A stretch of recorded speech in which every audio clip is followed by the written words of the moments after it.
All right, so I am in the middle of installing my Goheen Cycles, I think I'm saying that right, machine torch holder for the original Langmuir Crossfire table. And it wasn't 100% obvious to me on how to install it, so I reached out to him and he gave me a picture, and there's a little bit of information on the website as well. So anyways, basically you have to take your original torch mount holder, drill some holes into it. I believe you tap them as well, and then install the screws that will hold this back plate there.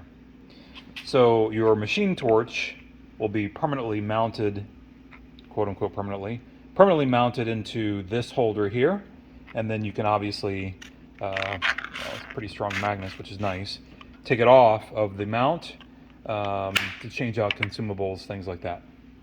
So anyways, like I said, it wasn't completely obvious where to kind of mount this. He recommended to mount it as high as possible. What I wanted to do is mount it as high as possible before it gets into, I guess, tapering up towards the top. So that's what I'm going to do. We'll give it a shot, see how it works, and go from there. So what I did is I kind of marked those holes with a Sharpie.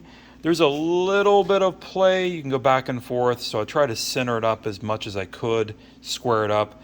And then I used a center punch. I believe it was a 3/16 center punch to make my mark so I can drill a hole. So now we can take this off. And you can see the holes there that we have to drill and tap. So this, I believe, is a 1024. I use my little thread checker here, and it's a 1024. So that's what I'm going to drill it for. Hopefully that's the right size. We'll see. So I'll drill it out, I'll tap it, and then I'll come back and show you my end result. All right, so you can see that I finally have this installed on the torch mount holder. You can see it's a lot more beat up now. I wonder why that is. So it's not a fault of the holder, it's a fault of the idiot drilling and tapping the holes into this torch holder here. I don't know why, but my tap actually broke off into this bottom hole. This is aluminum, it's very soft. I don't think I was overly torquing on it. I was trying to clear the chips, all the things that you should do when tapping an actual hole with threads. But yeah, it broke and it stuck in there, so I had to do everything I could to drill that out. And if you've ever tried to drill out a tap, it's not a very pleasant experience. But anyways, so I was able to get it out and got just enough threads on that to actually hold the bolt in. Worst case, I can shift this down a little bit or up or whatever I want to do if I needed to re-drill it. But yeah, so extremely disappointed in myself at how it looks, but it's going to function just fine. So this is the one plate there. And then here's the other plate that holds it there. So yeah, very nice, and the concept is whenever you need to change consumables, you just pull it off. So I'll show you what it looks like when it's all mounted up. But there you go.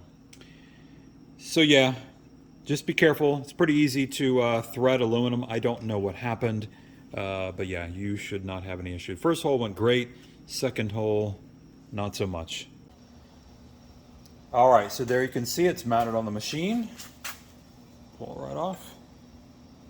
Change out your tips. Indexes perfectly.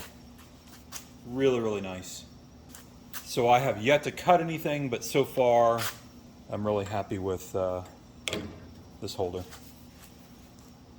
I'll list it here, but I believe this is the OG HD holder. So there's different holders for hypertherm torches for this table, the original table, and other torches for the original table, and then I guess there's a holder for the Z-axis if you have the Z-axis.